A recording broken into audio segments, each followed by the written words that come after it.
अस्सलाम वालेकुम दोस्तों, जी त मां आहियां ज़ाहिद अली तहीम ऐं तव्हां ॾिसी रहिया आहियो ZAT ऑफिशियल यूट्यूब चैनल।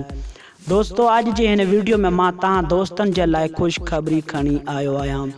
अॼु जी हिन वीडियो में उन्हनि दोस्तनि जे लाइ ख़ुशख़बरी आहे जेके दोस्त सिंधी ड्रामनि खे पसंदि कंदा आहिनि।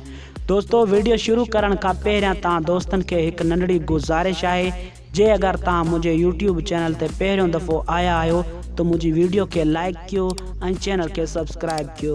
जी दोस्तों, मां तव्हांखे ॿुधाईंदो वञा त सोप सीरियल ज़हर ज़िंदगी ड्रामे जो पहिरियों शेड्यूल मुकम्मल थी एडिटिंग ते वञी पहुतो। हाणे ॿियों शेड्यूल जी रिकॉर्डिंग थी रही आहे।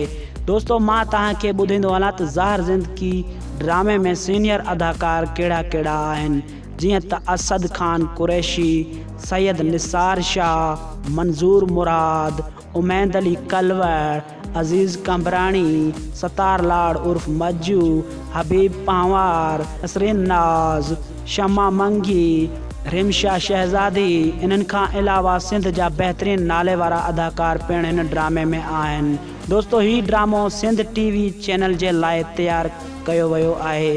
दोस्तों, ही तमामु जल्द सिंध TV ते हलायो वेंदो।